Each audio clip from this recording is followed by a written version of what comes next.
Halo sahabat Civikus, baik perkenalkan, saya Sana Paulina Sidabutar, NIM 2230 2020 4029 dari Prodi PPKN. Baik, di sini saya akan menjelaskan mengenai 1. Pengertian, 2. Fungsi, 3. Sejarah ilmu politik yang ada di Indonesia. Baik, yang pertama itu mengenai pengertian ilmu politik. Ilmu politik adalah ilmu yang mempelajari politik atau politis atau kepolitikan. Politik adalah usaha menggapai kehidupan yang baik.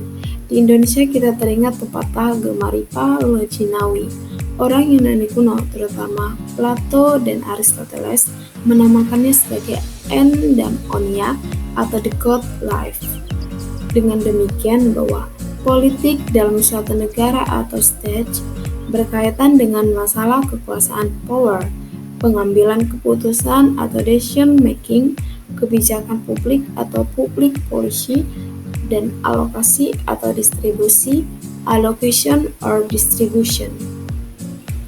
Menurut Bapak Delia Noel yang merupakan cendekiawan ilmu politik Indonesia yang kritis, yang lahir pada tanggal 9 Februari 1926, ia menyatakan bahwa ilmu politik memusatkan perhatian pada masalah kekuasaan dalam kehidupan bersama atau masyarakat. Kehidupan seperti ini tidak terbatas pada bidang hukum semata-mata, dan tidak pula pada negara yang tumbuhnya dalam sejarah hidup manusia relatif baru. Di luar bidang hukum serta sebelum sifat, arti, dan hubungan ilmu politik dengan ilmu pengetahuan lainnya negara ada. Masalah kekuasaan itu pun telah pula ada. Hanya dalam zaman modern inilah memang kekuasaan itu berhubungan erat dengan politik negara. Selanjutnya itu fungsi politik.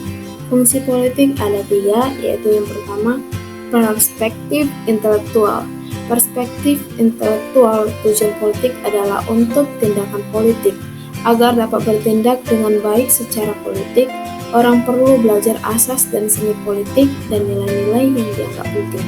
Jadi, perspektif intelektual dalam politik adalah perspektif yang menggunakan diri sendiri sebagai titik tolak.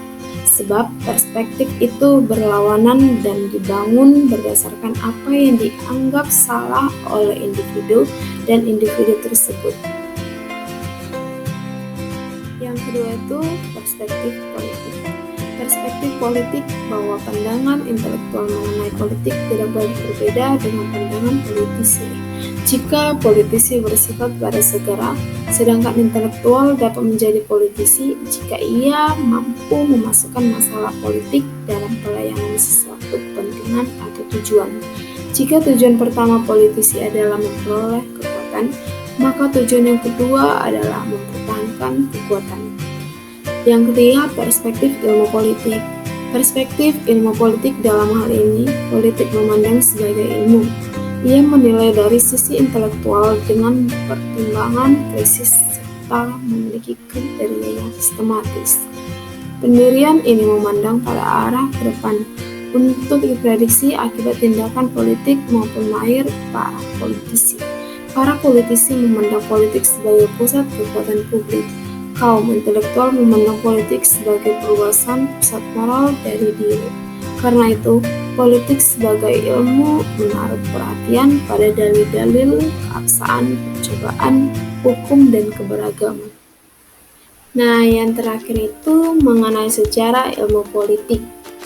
Nah, sejarah. Di Indonesia kita mendapati beberapa karya tulis yang membahas masalah sejarah dan kenegaraan. Seperti misalnya Negara Kertagama yang ditulis pada masa Majapahit sekitar abad ke-13 dan ke-15 Masehi, dan Babat Tanah Jawi.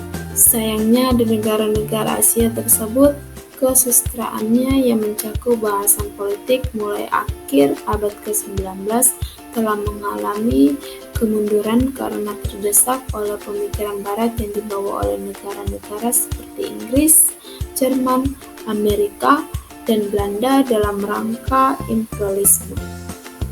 Karena kita tahu, sejarah merupakan alat yang paling penting bagi ilmu politik. oleh karena menyumbang bahan yaitu dasar-dasar ilmu politik masa lampau untuk diolah lebih lanjut.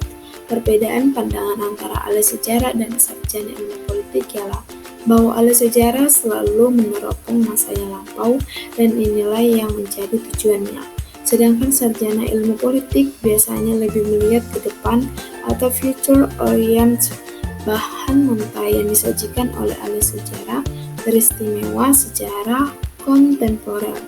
Oleh sejarah ilmu politik hanya dipakai untuk menemukan pola-pola ulangan atau recurrent patterns yang dapat membantu untuk menentukan suatu proyeksi masa depan.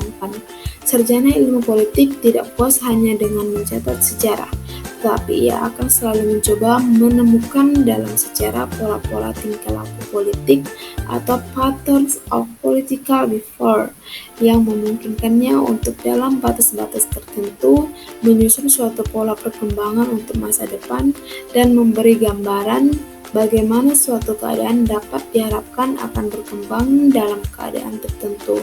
Untuk kita di Indonesia mempelajari sejarah di dunia dan sejarah Indonesia khususnya merupakan suatu keharusan. Sejarah kita pelajari untuk ditarik pelajarannya, agar dalam menyusun masa depan kita tidak terbentur pada kesalahan-kesalahan yang sama.